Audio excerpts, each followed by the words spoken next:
Not much. You woke me up to this podcast. This better be a good one. Oh yeah? No, it's only good if you guys make it good. I'm just here to, spark conversation and say all the right things. So that's why I'm here, practically. Hey guys, it's Terrence Nan. You're listening to Hear the Spear presented by No Game Day. Go Noles. Hey, what's up? This is Peter Ward, aka E-Dub, in the house. We're listening to Hear the Spear, presented by No Game Day. Go live, go Noles. Hi, this is Charlie Ward, and you're listening to Hear the Spear. Go Noles. This is Terrell Buckley. You're listening to Hear the Spear, presented by No Game Day. No Bloody. But perhaps better known as the greatest corner to ever step on a football field, Deion Primetime Sanders. Great Deion Sanders, my brother. What's going on, man? I could wake up to that greeting every day, man. That was awesome. Hello, Noles fans. This is former Seminole Derek Brooks, and you're listening to Hear the Spear, presented to you by No Game Day. James Wilder Jr. What's going on, James? Thanks for having me on. FSOD, Florida State or Die, and go Noles. William Bar None Floyd. Gentlemen, what's up? What's happening, guys? This is Logan from Hear the Spear, presented to you by No Game Day. We are here on this beautiful, beautiful Monday here in Tallahassee and Charlotte, recording a weekly Hear the Spear episode. We're going to talk football. We've got basketball. We've got recruiting. We also are going to answer a question from you guys from Twitter. We got transfers coming from Florida State's side of things, football-wise, and then also Austin has a little bit of intel on a big-time recruit. I also have some intel on Florida State's newest defensive back coming from FAU, and I'm going to talk a little bit about him. We'll talk about Jameis Winston pretty much telling a former NFL quarterback to F off. Jalen Ramsey is still pretty pissed about the Texas A&M graphic from a couple years ago. And yeah, we got a lot to talk about. So as always, you can listen to this podcast on iTunes, SoundCloud, Spotify, Google Play, Spotify. I probably already said that. If you're on YouTube, make sure you hit that subscribe button. Hit the subscribe button on every platform. It helps out a lot for us, and it will notify you every time a new episode is released. But let me go and introduce the guys to you. Our lead writer and editor, Dustin Lewis, and our lead basketball writer, Austin Veazey. What's happening, guys, on quarantine day 66? You have day 69 in our doc. Is it 66 or 69? Well, I didn't know if I wanted to be like that immature. I'll be immature in the end of the episode, but not at the beginning. All right, I'll go with 69. Of course you will. Austin, what's going on up there in Charlotte? Not much. You woke me up to this podcast. This better be a good one. Oh, yeah? No, it's only good if you guys make it good. I'm just here to, spark conversation and say all the right things. So that's why I'm here, practically. Austin stayed up till 6:30 in the morning, 6 o'clock. Yeah, 6:15, 6:30. For what? So there's a really bad thunderstorm here last night, and the dog we're fostering was not a fan of it. Oh. We'll just leave it at that. I was just up till 5:30 on my own accord, so I was just wondering. Yeah, Dustin was just up for 5:30 just to be up at 5:30. Yeah, I feel like he does that on the regular. I started watching Westworld. Oh. Never seen an episode before, but I decided to watch the latest episode of the newest season. Why would you do the latest episode? I don't know. It was on TV at 4 a.m. I told you so many times. It was Good shows an for you to watch. episode. I was just like, what the heck's going on? Yeah, no, your mind at that time was like, what's happening? You're probably freaking out. Don't know what's happening. But you never watched Game of Thrones, right? What are you talking about? You watch Game of Thrones? The whole thing. Okay, making sure. I don't know. Times. Well, except the last season. I'm a true fan. So you didn't watch the last season of Game of Thrones? Not multiple times. Oh, okay. Well, I'm a true veteran fan here. That's good. Move us on. Anyways, let's get started. We got a lot to talk about: football, basketball, recruiting, everything. So let's jump right in. Obviously, the big one from happening this week or over the weekend. I don't know how I'm going to say it. I'm sure I'm going to screw it up. But Miko Dotson has transferred from FAU Willie Taggart land up to Florida State to play his senior year to finish out his college career. Interesting fact here, if you haven't heard, I'm sure you have, but if you haven't, then I'm not sure if you don't have internet or Twitter access, but he led the nation with 9 interceptions last season, and is a very talented guy, versatile, ball hawk, pretty much a wide receiver just playing defensive back, and it has some good hips. And yeah, what are your guys' thoughts on this? Obviously, A.J. Litton left the team after a short couple weeks under Mike Norvell. But what are y'all's thoughts on this situation? It's nice to finally have a DB with ball skills. We haven't had that in like 3 years. Yeah, a defensive back that looks for the ball in the air. Wow, what a wonder. But seriously, I did not really see this coming, the Dotson transfer to Florida State. Regardless, though, I mean, taking a look at some of his film, this is a very talented guy coming over to Tallahassee from Candyland, Willie Taggart. So thanks for yeah, I don't know. Thanks. Candyland. Have to refer to Willie Taggart. I don't know. It's Monday, dude. Is it really Monday? Every day is Monday now. Anyways. Yeah, every day is a day at this point. I didn't even know it was Monday until you said something. But with Dotson coming over to Florida State, there's a good chance that he takes a starting spot opposite of Asante Samuel. And yeah, like you said, Logan, a really good athlete. He's like a wide receiver playing DB. This guy has ridiculous hands, made some outstanding interceptions for Florida Atlantic in 2019, set the school record there for interceptions in a season. So I think this is a quality get for Florida State, and I don't think they're done yet on the transfer market.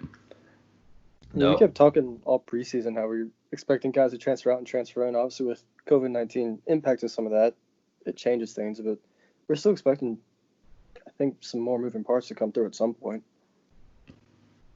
Yeah. I got a little bit of intel from a wide receiver that went against Dotson every day in practice.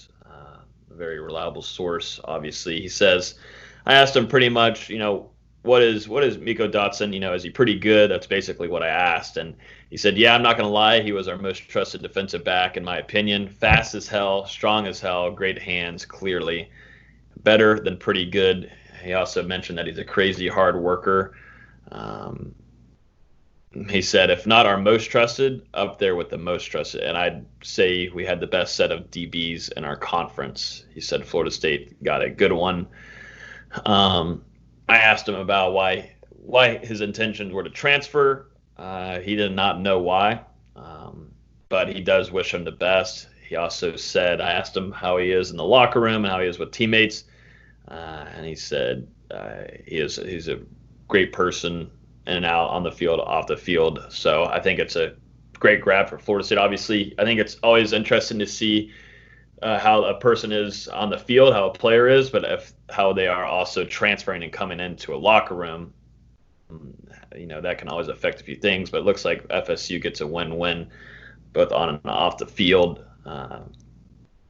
But yeah, and FAU had a good set of defensive backs too. Like my source says, he feels like they had the best defensive back unit in the conference for FAU. So obviously Florida State has upgraded here in that DB department, and it'll be interesting to see once play gets started where he can work into that rotation and where he'll be put at, because you got a lot of youngins coming there fighting for another cornerback spot opposite side of Asante Samuel.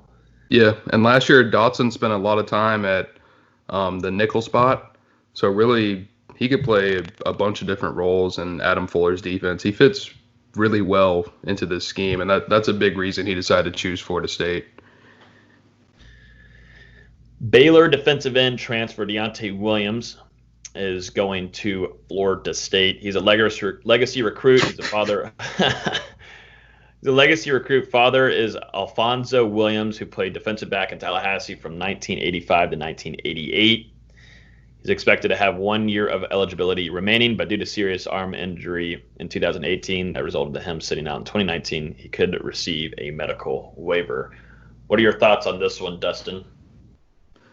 Yeah, just it's more of a head scratcher than the Dotson move, I would say, just because, like you said there, Williams had a very serious broken arm in 2018 that didn't quite heal right during his rehab, and he came back and had a setback, and that's when he decided to medically retire in 2019. And I believe he helped out as like a student assistant during the season last year while still being out.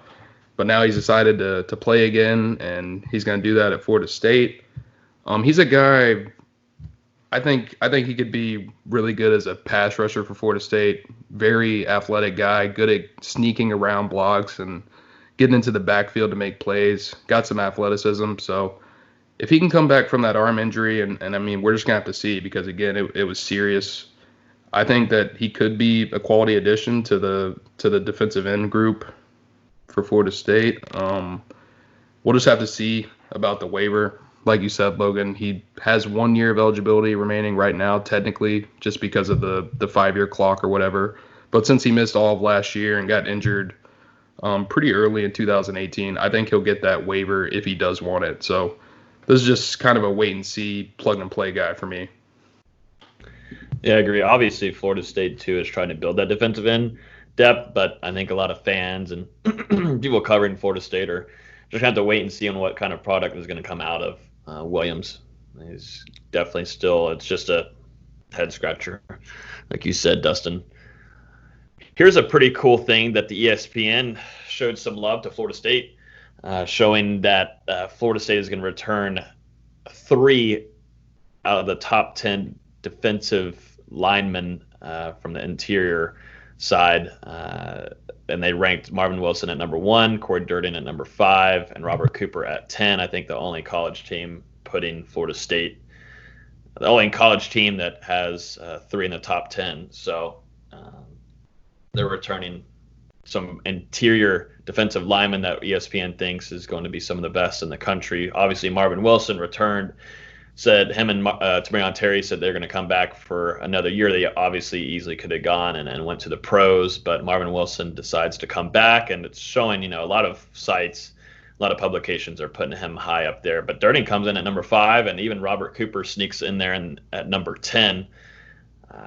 Pretty impressive stuff for Florida State's defensive line, and we've talked about it the last couple of weeks, and definitely whenever Marvin Wilson said he was coming back, and Corey Durden too, there was kind of some speculation if he would have any interest in moving on from Florida State, but we talked about the mob and how big this is going to be for Florida State in that defensive line. Those 3 returning again for a second straight time is going to help that defensive side a lot.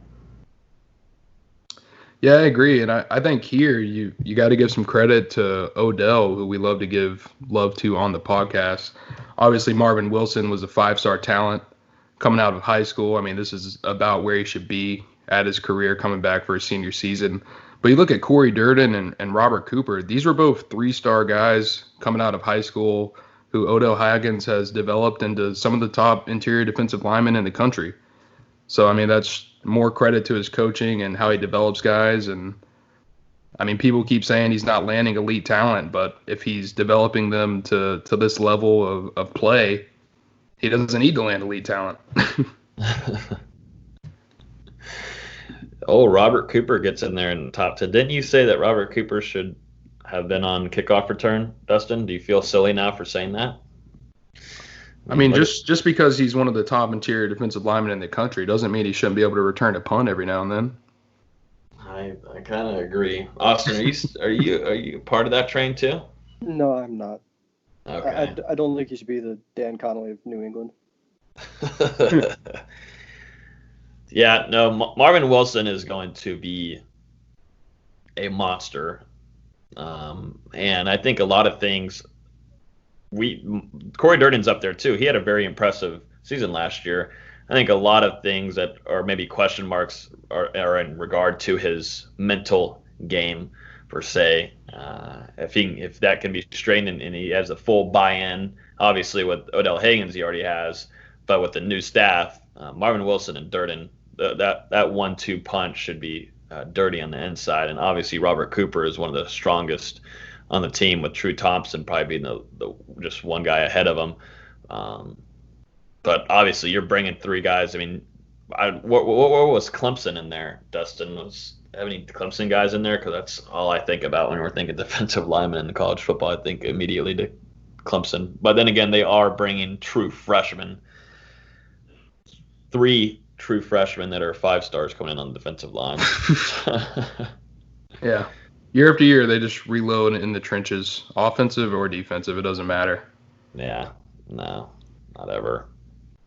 I mean, you've got these top 3 interior guys, 3 of the top 10 interior guys in the country. I mean, you've also got to think about those defensive ends. You get Joshua Kendo back. If he can stay healthy, I mean, he was a very talented guy coming out of high school. Maybe he finally gets that level. And you also have the redshirt senior Janarius Robinson on the opposite side, most likely, who has continued to improve throughout his career. And again, I mean, he's set up for a big senior season, I would say. So there's a lot of talent on this defensive line, both the interior and the outside. Then the DBs just got even stronger with Dotson coming in. And I think it's going to pay off to have Marcus Woodson and Adam Fuller giving them some instruction and helping them develop even further into this defense that he's going to bring along. So there's some things to be really excited about that unit. I would be disappointed if they're not a top 25 unit in the nation. Yeah, no, that would be a supreme disappointment. And we talked about this in our No Game Day chat, just talking about how much talent they're bringing back, and it all depends on coaching. If coaching is just a few steps ahead of the previous staff, the staff before that, Florida State should have a solid defense. There's just too much talent, and you still got to figure out and develop those linebackers, young guys, and then try to get some good coaching on the defensive backside under Coach Woodson. But if everything clicks and it works out well, I think people are pretty optimistic with Chris Marf. I think a lot of fans, and we've talked about him, we're pretty excited to see him coach and see the development rise there. So Florida State should bring a pretty nasty defense coming into 2020. And we're not even going to say that we don't even know if football's going to be there. Football will be here. We will have football, ladies and gentlemen. We will. Nobody's told us anything or whatever, but we're just staying optimistic here at Hear the Spear. We're not going to be depressing. Chill. Don't broadcast that from us. And if we do broadcast it, it's all because of Dustin Lewis. So you'll have death threats in your Twitter DMs. If we don't have football. Here's a question. Are now closed. Here's a question. Would you trade Marvin Wilson for a developmental offensive lineman from Penn State? Yeah, definitely. I mean, that seems like a fair deal. What, Austin? That makes perfect sense to me. Yeah, doesn't it? As long as they throw in a bag on top of it. A big bag. A gigantic bag. No, that was complete sarcasm. Hopefully everybody listening knows that. That's just not a really good deal. Not a good deal.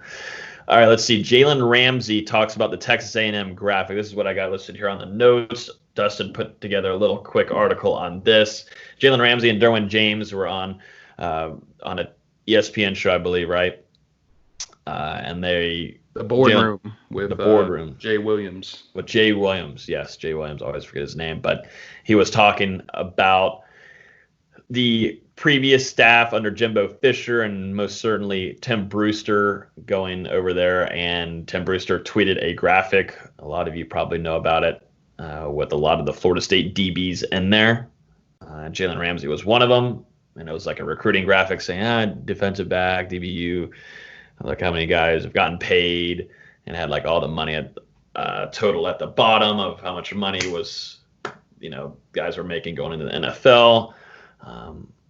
And Jalen Ramsey definitely, I think the day of a couple of years ago, was pissed off about that. And it was like, hey, I'm from Florida State. You don't put me in a Texas A&M graphic.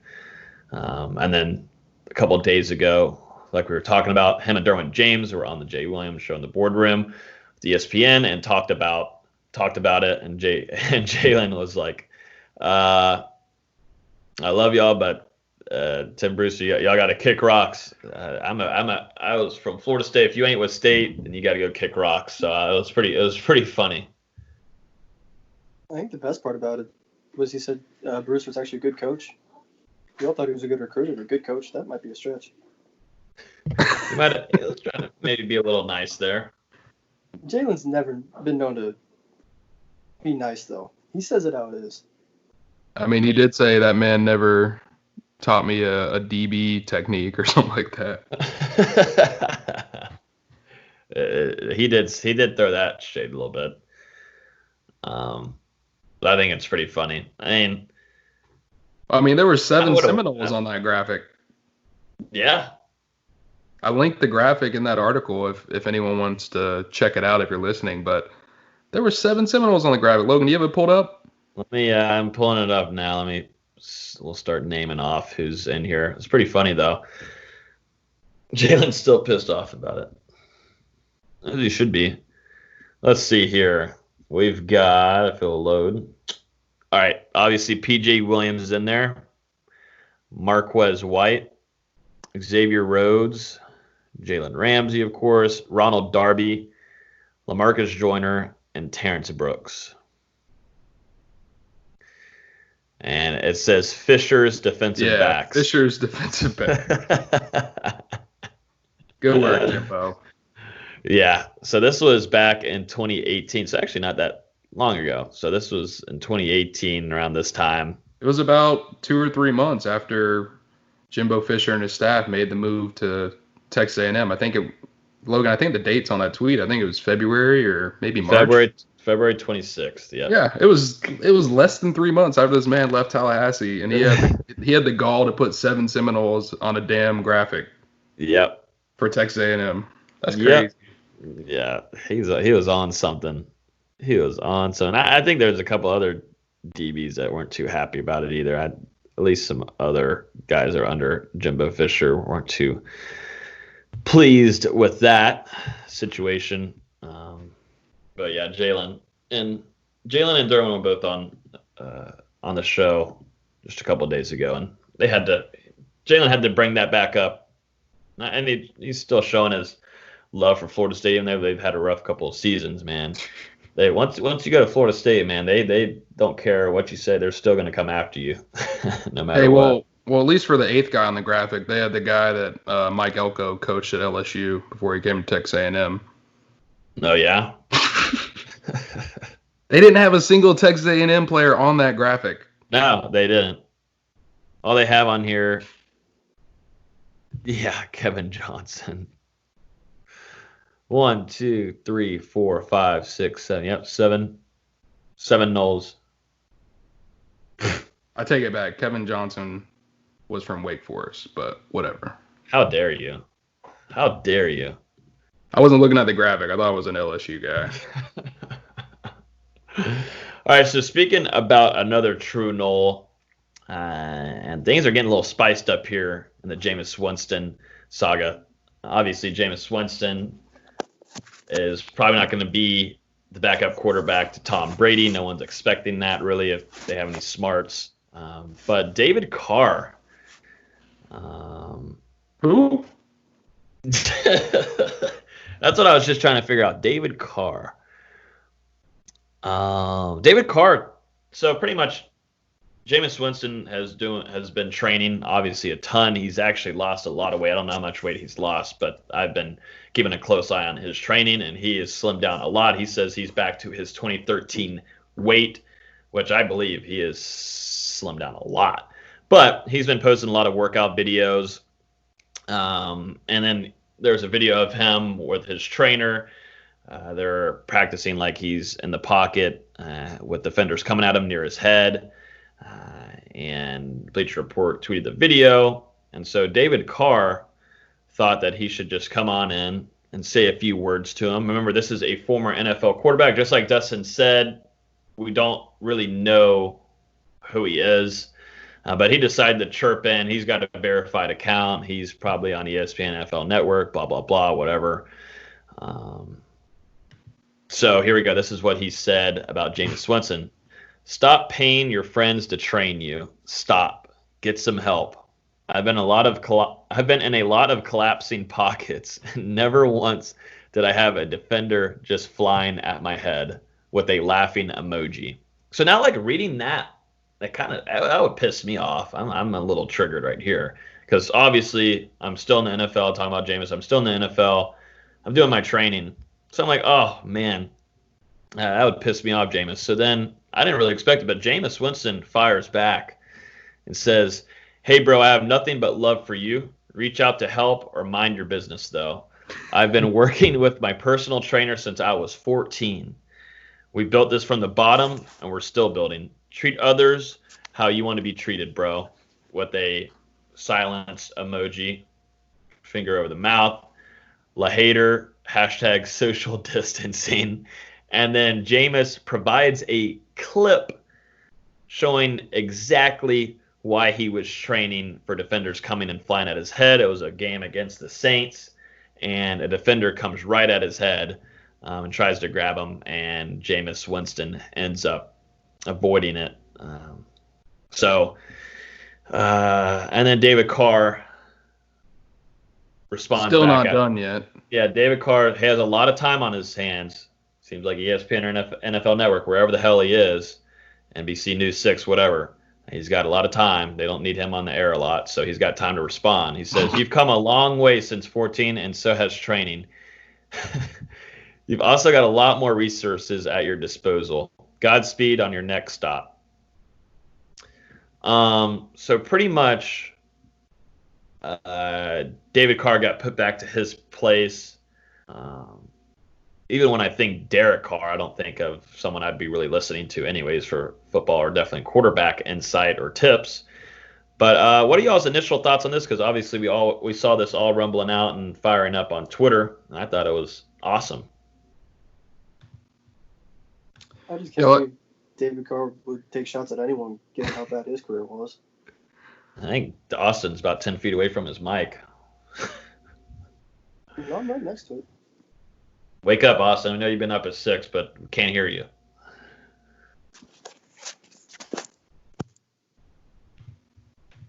Back. Is that a little bit better? Well, it's a little bit better. I just said I couldn't believe David Carr would have the audacity to shout anyone out, given how bad his career was. How good was his career? Did anybody have his stats on here? It wasn't great. I have his sack stats. Yeah, his sack stats. Yeah, I said maybe David Carr wouldn't have got sacked so much if he would have incorporated this drill. He got sacked 76 times as a rookie and 267 times in 94 total appearances. Oh, interesting. And he also threw more I'm just saying, maybe than he did touchdowns. Yeah. Maybe he wouldn't have been on his back so often, like the little bitch he is. I mean, I don't know. Yeah. And those Twitter fingers, though. Yeah, and your brother, Marcus Mariota's coming for that job. You're not going to be getting paid that much anymore from your brother. Not going to get those wire transfers. Not once he gets cut. No. Let's see here.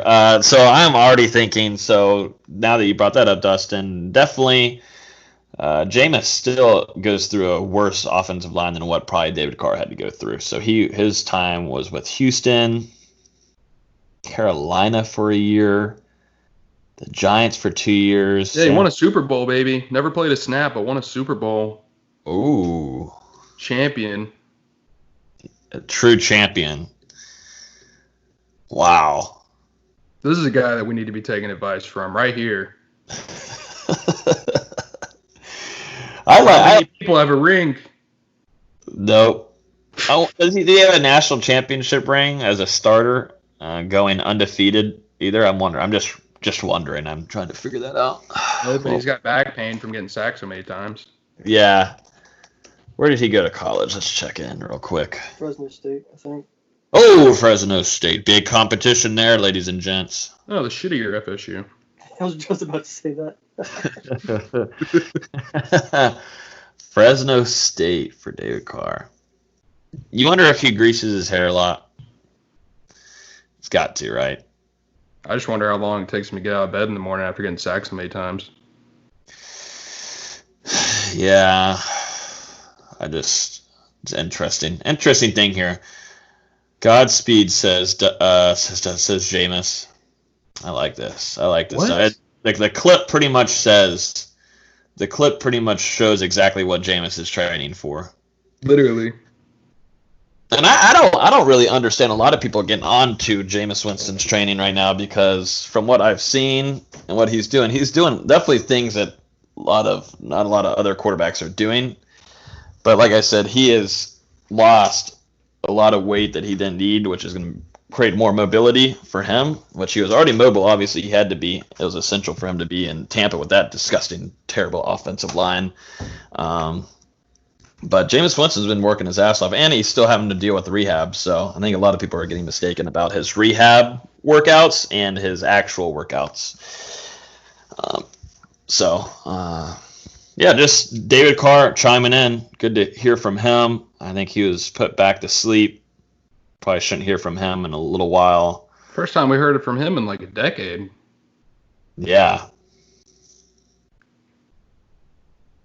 It sucks. Nice knowing you, David. Appreciate it, guys. Take a car home, bro. Appreciate it. We'll hear from you in 2030 again. We'll hear from you. Maybe. I really don't want to, but maybe we'll hear from you. Recruiting. Any updates recruiting wise, Dustin? Oh crap! This is me. Yeah, Dustin Lewis. Yeah, we got a couple recruiting things today. So, a couple weeks ago, Mississippi State head coach Mike Leach put out a questionable tweet that was like a woman in her rocking chair knitting a noose. Yep. To like hang people, and it was like I forget exactly what the text on the meme was, but it was something about after spending 2 weeks inside with your husband during the quarantine or something like that. It was a meme tweet, but regardless, probably wasn't something that a head coach of a major college football team should tweet out, especially. Yeah, definitely for the geographic location. Yeah, Mississippi. I mean, that was a big place for racial integration, and a lot of really bad things happened there for a lot of people. So anyway, since then, Leach has gotten a lot of backlash for that tweet. A couple Mississippi State players have already hopped into the transfer portal and don't want to play for him after. I mean, I'm guessing it's not just the tweet, but an adding up of some things that have probably happened since Mike Leach was hired earlier this offseason. But anyway, FSU is active with Mississippi State offensive tackle transfer Brevin Jones and Mississippi State defensive tackle transfer Fabian Lovett. Both these guys were true freshmen last year. Jones redshirted while Lovett actually played on the field. Jones was actually committed to Alex Atkins when Atkins was at Tulane, but decided to go with Mississippi State because it was the more high-profile offer, I guess. But he's been in communication with Florida State. Seminoles haven't offered Jones yet, but they're talking to him, so I guess they're just weighing options at the moment before they decide to go all in with an offer on him. But they have offered Lovett, who's probably one of the better defensive lineman transfers on the market right now. Last year as a true freshman, he had 19 total tackles, 2.5 tackles for loss, and a sack. Some other top programs are in contention for him as well. Florida, and there's a couple others on that list too. I can't recall at the moment, but Florida State active with both of those guys. And then moving on, 2021 four-star quarterback commit Luke Altmaier will be joining Noel Game Day twice a month to write a diary on his senior season up until he signs with Florida State. So I think that should be some very exciting content. We're actually going to put out the first installment of the diary later today, talking about why he chose Florida State, talking about Coach Norvell, some other schools that were contending for his commitment, and who he tries to model himself after as a quarterback. So excited to see that progress throughout the rest of the offseason and Altmaier's senior year. And then finally, 2022 running back is expected to jump on board soon Florida State recently offered Kedrick DeBron out of Gadsden County. Gadsden County sounds familiar. It's right down the road. And also current 2021 defensive end commit Joshua Farmer plays at Gadsden County as well. But, yeah, we're expecting DeBron to join Tribe 2022 soon. David Johnson actually extended the offer. This is what he said about getting the offer. The FSU offer is big time for me because I'm a huge FSU fan, and my family are all FSU fans. When I got that call, we celebrated, but Monday it is time to get back to work. I'm very excited. I thought about jumping on it because FSU is where I want to be, but I also want to take my time and make sure. So, yeah, expect DeBron to join this class soon. And, yeah, that's just a couple updates from recruiting. Sweet deal. Awesome. I'm interested to keep an eye on that Luke Altmaier diary segment that you and Nate have put together. I think it'll be pretty interesting. I think it'll get a pretty cool inside look, definitely at a quarterback come to FSU. But yeah, shout out to Noel Game Day head of recruiting Nate Greer, who landed Altmaier for this diary. He's done some really great work for us recruiting wise since joining Noel Game Day earlier this year. Mm-hmm. Recommend checking out some of his interviews on the site because he's always got great insight and great quotes from a lot of the top recruits around the country. Yep, exactly. He tries to stay ahead of a lot of other outlets too, so he's doing a great job for us, and definitely appreciate him being on board. And so I keep on calling him Nate the Great. I think he hates that, but I'm gonna keep on doing it just to piss him off. But yeah, let's jump into some basketball stuff. Obviously, like I said, I was telling Austin he needs to wake up because he had a pretty good article out from last night regarding recruiting too. He's got some insight on a 5-star, which he will get to here in a moment. But y'all run through a little bit of basketball, and so I can get these, Hear the Spirit trivia ready for you guys and ask some hard questions for y'all in a couple minutes. Well, first up, we'll start with the guy who's actually committed, Quincy Ballard, the 7-footer from Quality Education Academy in Winston-Salem, originally from Syracuse, New York. It's kind of a guy that came out of nowhere. Dustin talked last time we didn't want to waste scholarships on a guy that was just going to be at the end of the bench and didn't play. Once Florida State offered him, NC State offered, Syracuse offered, Maryland offered, Cincinnati offered. He's a very athletic, rim-running big man who can block shots. He averaged 16 points a game, 10 rebounds, and 6 blocks per game last season. He's still likely going to have to redshirt, but he's got a ton of talent, honestly. Again, it's this guy who came out of nowhere and committed to us Saturday. What are your thoughts, Dustin? Yeah, I watched a couple clips of Ballard, and I think he's a high potential big, and another good job by Florida State to identify a talent that's kind of running under the radar. I don't know if this is correct, but I read that he grew from 6'5" to 7 foot in a year, which, if true, that's insane because he's obviously still growing into that body and figuring out how to play basketball while having that much more size on him. I mean, 7 more inches.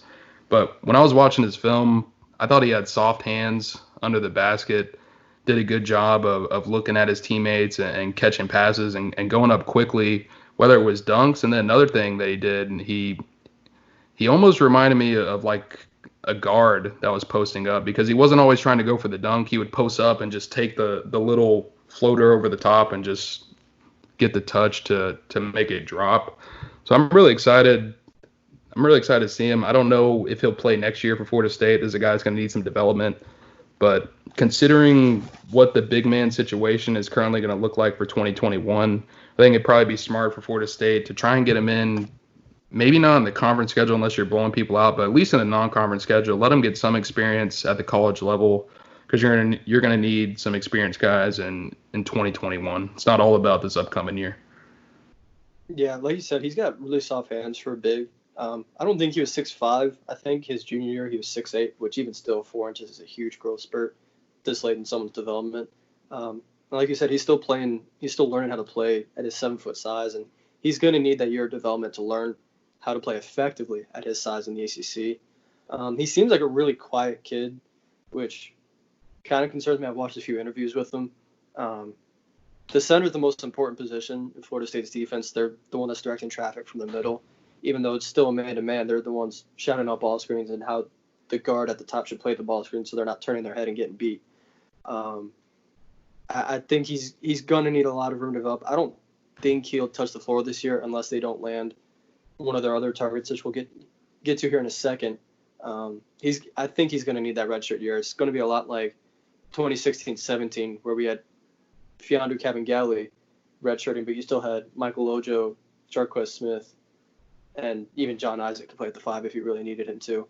And we all know Coach Hamilton loves having 3 bigs out there that he can rotate and not worry about them getting in foul trouble.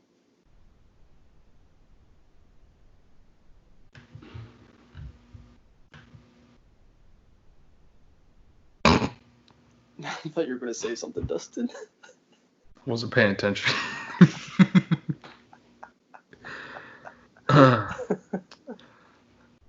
Moving on, one of the top talents in the 2021 class, Musa Chise, who visited Florida State, and it was March, right, Austin? No, he was there for the Notre Dame game on January 25th. Well, it wasn't March. So Musa Chise was in Tallahassee in January to watch Florida State take down the Irish, and what was a really exciting game. But anyway, cut down his list to the final 10. He's likely to reclassify to 2020. Austin, you want to provide an update on his recruitment? I know you've been talking to some people ever since he cut his list down, and it seems like Florida State has a good shot here. Yeah, he cut his list down to 10, and it's been a very interesting recruitment with him because it's kind of been one of those everybody knows but they won't say that he's going to reclassify kind of things. The reason Florida State's been so quiet on the transfer market is because they're very confident in their ability to land Chise. Right now, the 3 favorites seem to be Florida State, Memphis, and LSU. He did transfer from New York to Memphis to play high school basketball this past season. He's got a great relationship with a lot of the Memphis players. He follows about 75% of the Memphis team on Instagram. But Florida State's they've still been working with him. They still want him to come. Obviously, the reclassifying situation is difficult with entrance exams being pushed back or canceled. Mm-hmm. But Florida State's still very confident that they can get him, which I think is why they went after a developmental big like Quincy Ballard, because they know they can redshirt him while still getting 3 bigs. Chise's 6'10", 200 pounds. He's a really, really athletic guy, great rebounder, great shot blocker. His offensive game needs some work, but when you have a guy that's that athletic that can play the 5, you got another Malik Osborne, basically, but he's a lot more talented, and that's special. For his other 2 schools, Memphis is going through investigation right now from the NCAA after Penny Hardaway paid James Wiseman. LSU's under FBI investigation for paying players. It's looking pretty good for Florida State. That's what I've heard from multiple people, not just one person, but a few people that are around the program. Yeah, and that'd be a heck of a grab for the Seminoles if Chise does decide to reclassify. I think in your article that you wrote, Austin, you said if he did reclassify, he'd be ranked 1 spot behind current FSU signee Scotty Barnes. So that would be 2 of the top 10 players in the 2020 class coming to Tallahassee. It would be very exciting. I mean, this is a team that's already bringing back a lot of talent, a lot of experience. And really, I mean, it was the same thing this year. They're missing that dominant guy at the 5. We'll see what Balsa Koprivica can continue to develop into. But if you slide Chise into that 5 spot, you've got a very versatile lineup that you're looking at. Yeah, you're looking at 5 guys that are all between 6'5" and 6'10" in your starting lineup, which they're all going to be super athletic. They're all going to be able to switch 1 through 5. They're all strong guys. No one's going to bully this team next year, even if Chise doesn't come. But the Athletics, John Martin, who works for the Memphis side of the Athletic, said some around the Memphis program are confident that Chise will end up there, but there are also a few that are more skeptical, noting that's different circumstances than Wiseman.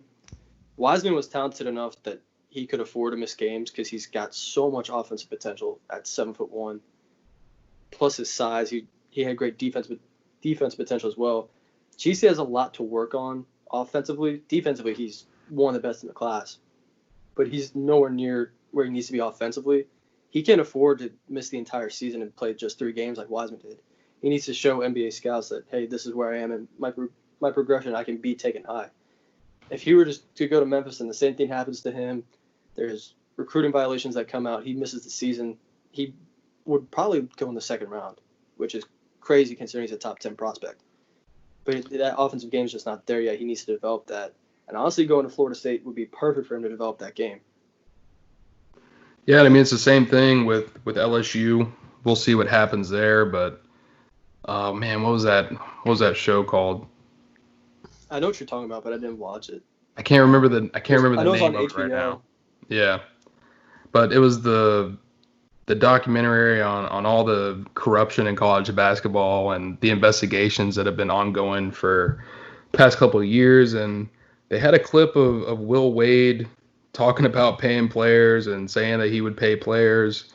I don't really know how all that stuff works out when it comes to the NCAA investigations, but I mean, he was caught blatantly talking about paying guys and that he'd paid guys in the past and that he was hoping this upcoming deal would be easier than the past deal that he did and all this stuff. I was really surprised that was recorded. I think it was the Christian Dawkins guy who is now working with the FBI, I believe, on the case as like an informant or something like that. But the documentary was very interesting. So I'd be worried about LSU as well if I was Chisay. I mean, some damning stuff in that documentary. Yeah, and that's something I noted in my article, which you should check out on NoGameDay.com. There's a lot of little nuggets in there about his recruitment situation. But yeah, Coach Will Wade was even suspended towards the end of the 18-19 season. He would return, but everyone around college basketball is still waiting for this FBI case to drop, where all these subpoenas coming from, where the court case is coming from.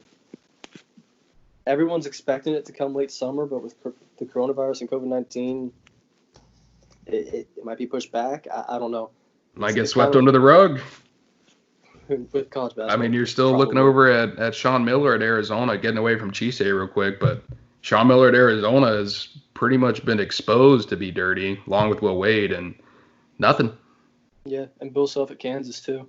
Yeah, I mean, college basketball is pretty much telling you pay players. I mean, whatever. Yeah, and that's just the way college basketball and, honestly, college football recruiting is these days. College football has been caught like this, but basketball is more of a one player can change your entire team thing, so it's more blatant.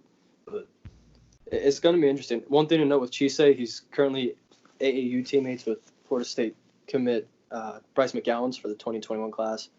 So there's some familiarity there. And obviously he's another guy that has come from Africa. He got a handler, came to the States. Coach Hamilton's had success in the past working with these handlers. You got Chris Kamaji, Michael Ojo, Solomon Alabi. The list goes on. And that obviously has to factor into the relationship as well.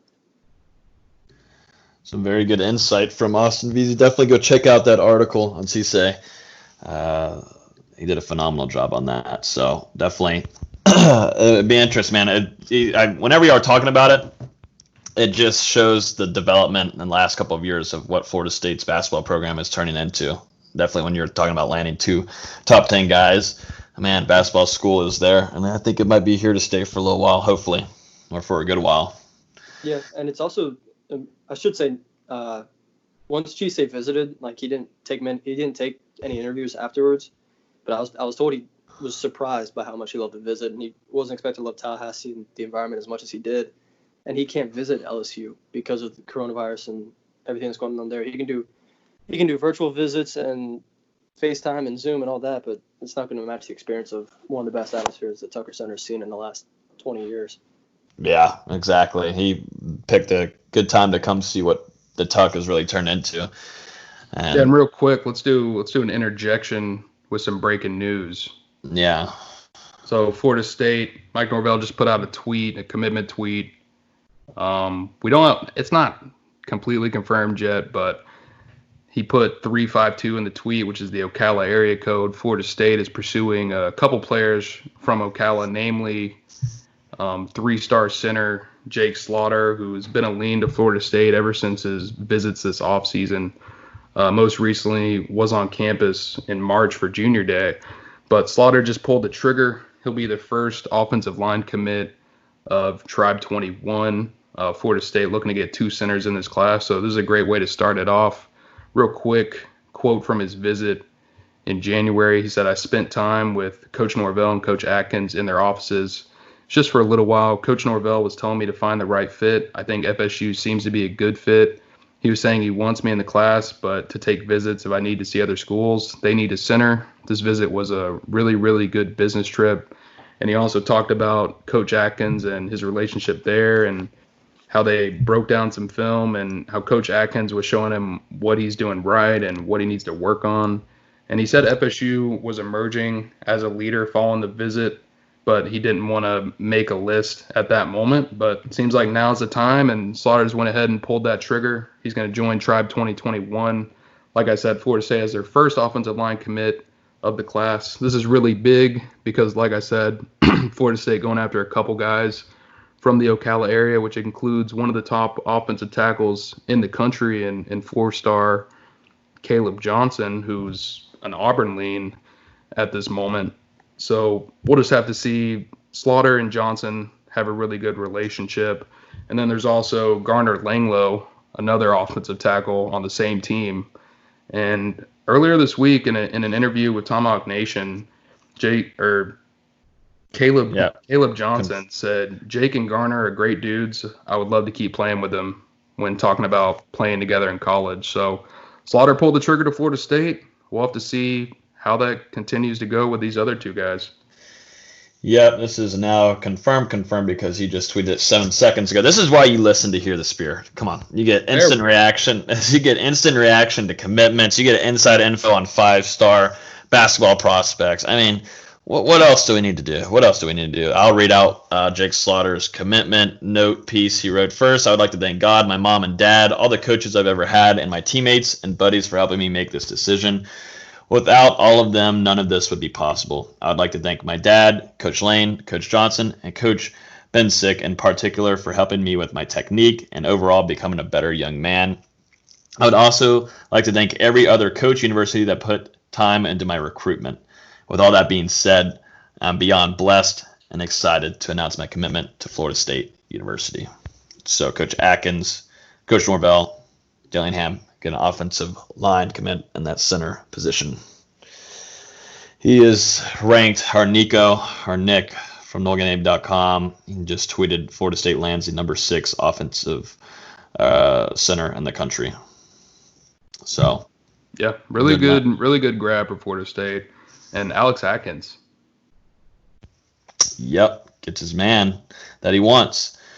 So let's see here. What do we have next? I think we've run through all the topics. I think we're down into Hear the Spear FSU trivia region.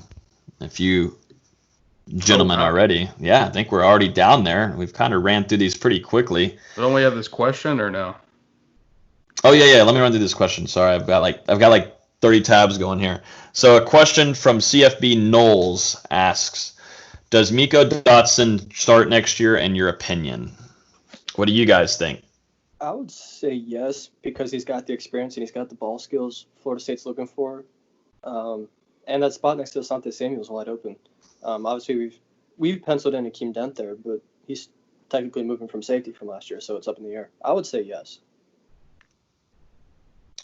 Yeah, like Austin said, I think Dotson will likely start as well. It'll give some time for the highly rated true freshman Demore Tate to mature a little bit before stepping into that starting job. And then also there's Travis Jay. So I just think the experience with Dotson coming in is going to be enough for him to earn that starting role. And I mean, man, some of those skills he flashed on tape, he's going to be fun for Florida State fans to watch. I'm going to go ahead and say over 5 interceptions next year. Oh, wow. I think it's also important to note that experience is especially handy considering they're missing all these practices and workouts because of the coronavirus and they're not on campus.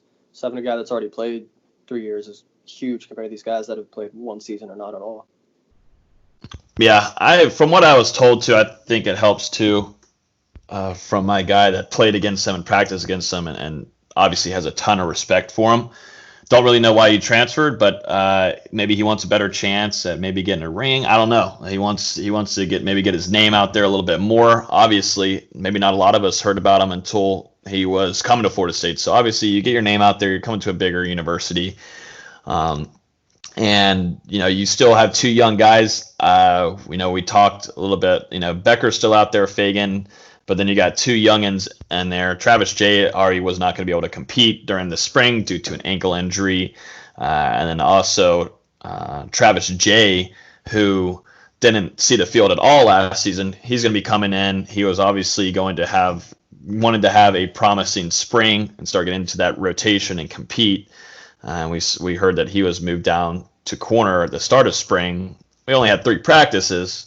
Only 1 day of pads, but still, he was moved down to corner. So I think he's most certainly going to go get into that rotation no matter what. When you got a guy coming in there leading the country in interceptions, you don't keep him on the side of the field. He's going to get in that rotation. I'm sure he will start a few games. I don't know if he'll start in Atlanta against West Virginia, but maybe 2 plays after he'll be in there. But it'll be interesting to see, and I think it creates a good competition back there, and I think Woodson's got a solid defensive back that has a lot of upside, and he's a ball hawk. And like we were talking about earlier, we all agreed on you got a wide receiver on the defensive side and who's a ball hawk, which Florida State has lacked in a lot of ways. There's been so many interceptions. There's been so many drops that should have been interceptions in the last couple of seasons. But yeah, you got to find a guy that is on the other side of Asante Samuel Jr., who we think is going to be one of the best or from my side, I think he's going to be one of the best corners in the country. You got to find somebody on the other side, and I think it'll create just a better competition, definitely for the youngins. But you got a good guy coming in that's also very respected in the locker room, very hard worker, from what I'm told. And so yeah, I think it'll be good stuff. Let's see here. Let's jump into some Hear the Spear FSU trivia. Are you boys ready? We're still going over. We're still. Depends. Is it multiple choice? No, multiple choice. Dustin is only able to get through college through multiple choice. Is that correct? That and a lot of Google. And Quizlet. And prayer. Exactly.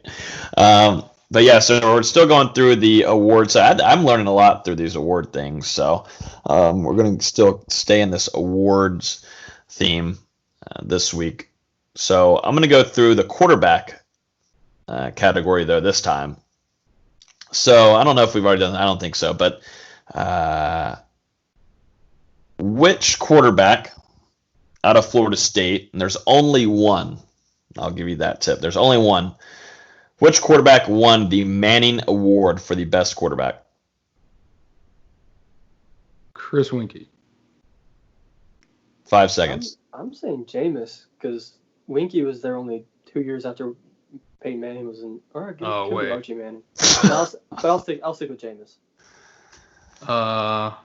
He's going to change his answer because I said that. That's crazy. Not going to change. I'm thinking. Who would it? Could it most Drew Weatherford.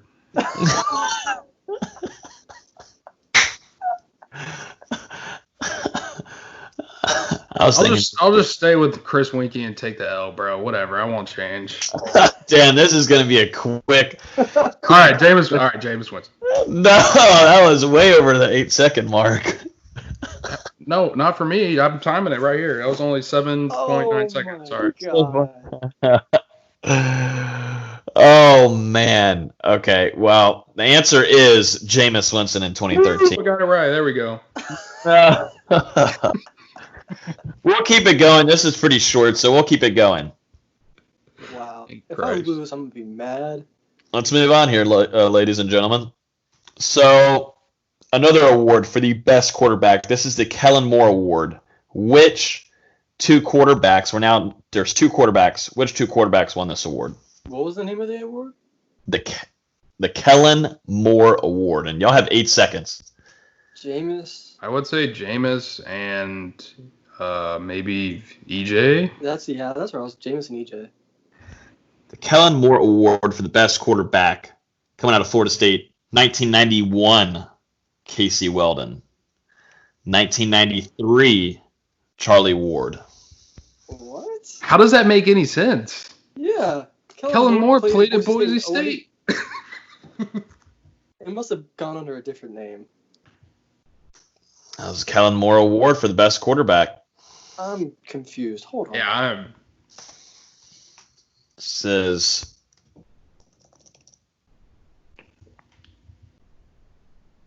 that doesn't make any sense. that's what it is. I'm really confused.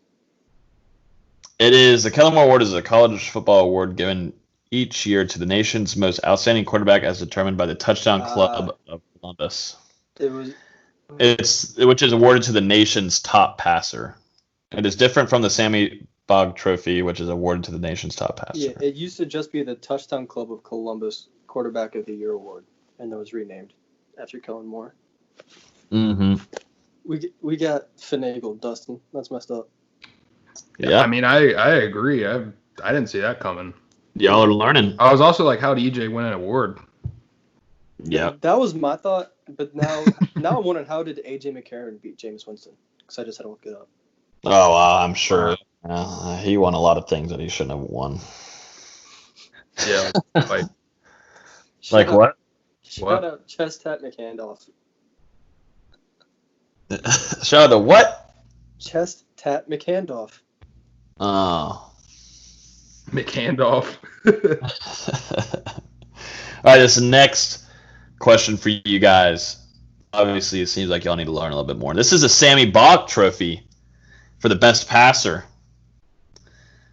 There's only one quarterback that FSU has been able to win this and achieve this award. Which quarterback is it?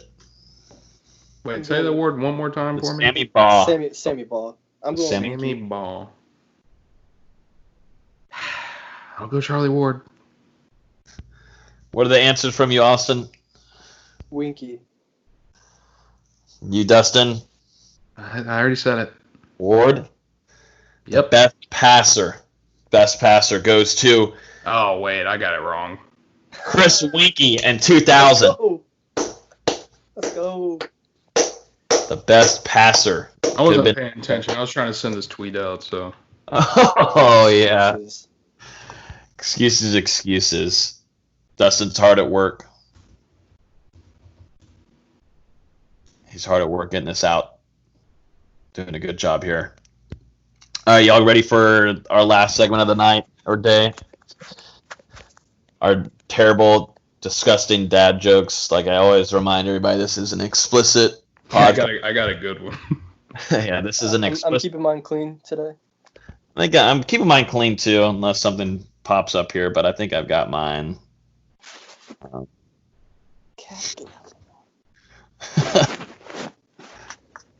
Oh man. All right, I'll go first. You guys listening? Yep. All right, so I was attacked by 1, 3, 5, 7, and 9. The odds were against me. I knew where that was going.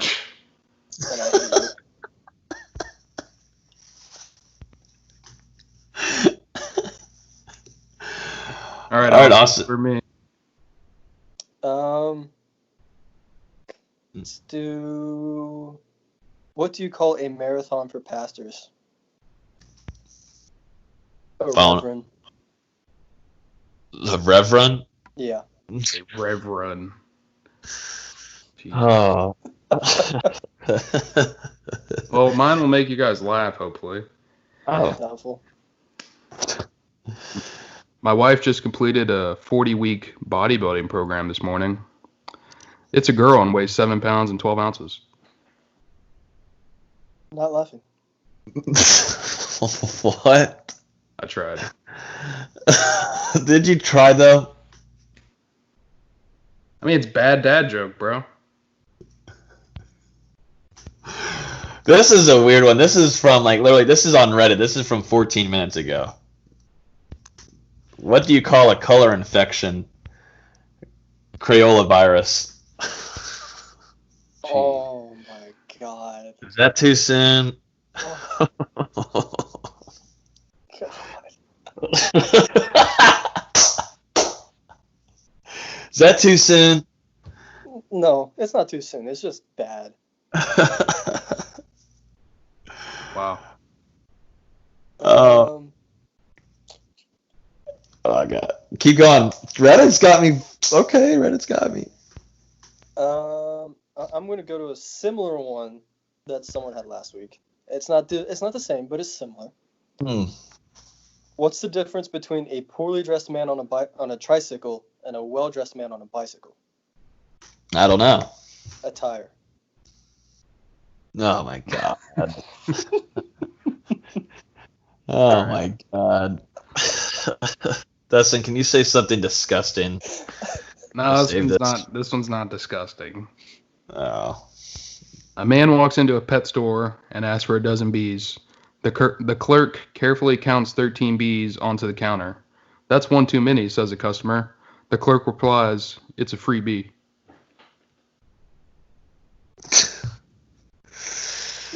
I think you should have said it at the end. That's a freebie instead of free bee. Yeah. You screwed it up.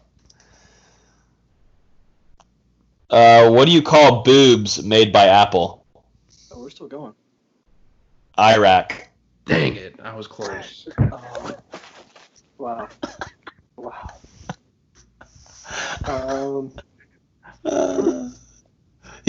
Austin's in his Tinder DMs. He's got to see what he's used. 24 hours. I'm still in my document. Oh God, document. Jesus. Document. He's got a document for this. Dustin, you don't remember him? It's on my phone. Yeah, so you can easily copy and paste, literally. Okay. What do you call a Jewish reggae artist gang member? All right, I'll give you guys a bad one next. Oh, hey, you got to listen to Austin. Say it again, Austin. What do you call a Jewish reggae artist gang member? Gang member? I don't know. Jumanji. That's so stupid. Oh, man. Oh, man. All right, finish this off. Yeah. It's okay if your phone autocorrects fuck to duck. You're still using foul language.